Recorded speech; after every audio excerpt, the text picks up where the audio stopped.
ये है English medium student के लिए 12th क्लास का lesson number 4। India's foreign policy was built around the principle of peace and cooperation. जो भारतीय विदेश नीति है उसको निर्मित किया गया था किन सिद्धांतों पर? शांति और सहयोग के। But India fought 3 wars in space of 10 years.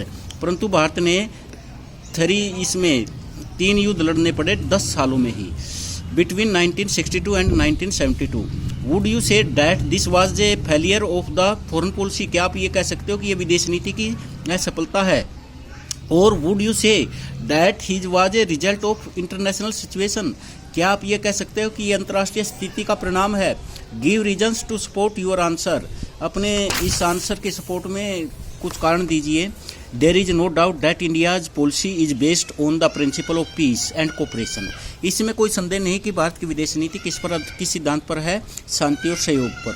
One of the basic determinants of Indian foreign policy is world peace. इसका मुख्य निर्धारक क्या है भारत की विदेश नीति का? शांति। India's was has always formulated is foreign policy to promote world peace. Bharat ने अपनी विदेश नीति का निर्माण किया है क्या करने के लिए? कि भाई शांति को बढ़ावा देने के लिए। India's foreign policy is based on Panchsheel, but unfortunately India's fought 3 wars in A space of 10 years between 1962-72। Bharat ने 10 सालों के अंदर 3 युद्ध लड़े 1962 और 72 के बीच में। However, we would not say that this was a failure of the foreign policy। परंतु हम ये नहीं कह सकते कि ये भारतीय विदेश नीति की फेलियर है। In fact, this was a result of international situation। ये क्या है? ये परिणाम है अंतर्राष्ट्रीय स्थिति का। Actually, differences started between India and China। ये जो डिफरेंस शुरू हुआ था भारत और चाइना के में, वह चाइना अनेक्स्ड, जब चाइना ने कब्जा कर लिया तिब्बत पर इन 1950 में। Border dispute was another issue of conflict. Border का जो झगड़ा है ये एक दूसरा मुद्दा बन गया था संघर्ष का between India and China. China claimed Aksai. China ने दावा किया था अक्साई ये Chin area in the Ladakh region of Jammu and Kashmir and also claimed large area of Arunachal Pradesh. This international situation was responsible for conflict between India and China. Wars of 1965 between India and Pakistan is also a result of international situation।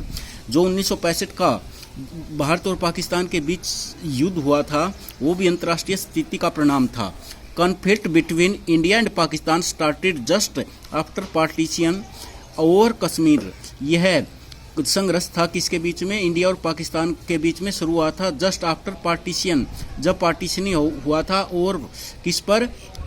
इस पर partition होने पर। और कश्मीर। इन 1971 में India and Pakistan fought another war on Bangladesh issue. 1971 में India और पाकिस्तान ने दूसरा जो युद्ध लड़ा यो किस विषय पर? बांग्लादेश के मुद्दे पर। Question number 8। Does India foreign policy reflect her desire to be an important regional power? क्या भारत की विदेश नीति उसको दर्शाती है उसकी क्षेत्रीय पावर को? आर्ग्यू इसके तर्क दिए। Your case with the Bangladesh war of 1971 as an example. इसमें भाई 1971 में जो बांग्लादेश के केस में युद्ध हुआ था उसके तर्क दीजिए। It is true to some extent. यह सच्चाई है कुछ तक। That India's foreign policy reflect her desire, कि उसकी डिजायर को व्यक्त करती है to be an important regional power के रूप में। This was very much relieved. यह बताती है during the Bangladesh war of 1971, जब बांग्लादेश का युद्ध हुआ था 1971 में। Bangladesh which was a part of Pakistan, ये किसका भाग था? पाकिस्तान का। And was known as East Pakistan, इसको जाना जाता था पूर्वी पाकिस्तान के रूप में। Emerged as an independent state in 1971। यह 1971 में स्वतंत्र देश बना। ईस्ट बंगाल, पूर्वी Bengal was not given fair treatment by the rulers of Pakistan. इसके साथ पूर्वी बंगाल के साथ क्या नहीं किया गया? कि भाई सही व्यवहार नहीं किया गया। किसके द्वारा? रूलर्स ऑफ पाकिस्तान के द्वारा। And it was made virtually a colony, और इसको केवल एक कॉलोनी बना दिया गया। In an election held early in 1971, जैसे ही चुनाव हुए 1971 में, Sheikh Mujib Awami League got majority in Pakistan parliament. इसने शेख जो अवामी लीग ने क्या किया था वहाँ पर मेजोरिटी प्राप्त की, इसने बहुमत प्राप्त किया but Sheikh Mujib was not called to form a government, लेकिन शेख मुजीब को नहीं बुलाया क्या करने के लिए, सरकार बनाने के लिए। एंड ही वाज अरेस्टेड, उसको पकड़ लिया गया। ईस्ट बंगाल डिक्लेयर्ड इंडिपेंडेंस, पूर्वी बंगाल को घोषित कर दिया गया स्वतंत्र। And the liberation was started, और अब इसकी आज़ादी शुरू हुई। India helped Awami league in the war, और भारत ने किसकी सहायता की, अवामी लीग की युद्ध में। वार टुक प्लेस बिटवीन इंडिया, युद्ध हुआ भारत किसके बीच में, इंडिया एंड पाकिस्तान के बीच में इन दिसंबर 1971 में। And Pakistan was defeated in the war, और पाकिस्तान इस युद्ध में हार गया था। India was the first country to grant recognition, भारत पहला देश था जिसने इसको क्या दी थी, पहचान, to the People's Republic Bangladesh, इसके लोगों को गणतंत्र बांग्लादेश के रूप में। अगला question, how does political leadership of a nation affect its foreign policy, explain with the help of any to examples from India's foreign policy. कैसे जो है राजनीतिक लीडरशिप ऑफ ए नेशन, एक राष्ट्र की प्रभावित करती है इस फॉरेन पॉलिसी को, इसकी विदेश नीति को। Explain with the help of any to, इसमें सहायता कीजिए, इसमें इसकी सहायता कीजिए। Help of any two examples from Indian foreign policy, Bharat की विदेश नीति के बारे में उदाहरण देकर। इट इज हार्ड फैक्ट, यह एक सख्त तथ्य है, that political leadership of a nation की जो नेतृत्व था राष्ट्र का, has a great effect on the foreign policy, इसका भारत की विदेश नीति पर गहरा प्रभाव था। Of a the foreign policy of India has been influenced by the individual traits of its great leaders, जो विदेश नीति है भारत की, हैज बीन इन्फ्लुएंस्ड, ये प्रभावित हुई थी बहुत, कैसे, influenced by the individual traits, भाई व्यक्तिगत रूप से, ग्रेट लीडर्स, महानेताओं से, जवाहरलाल नेहरू आइडियोलॉजी, जवाहरलाल नेहरू की विचारधारा से, has sufficiently affected India's foreign policy.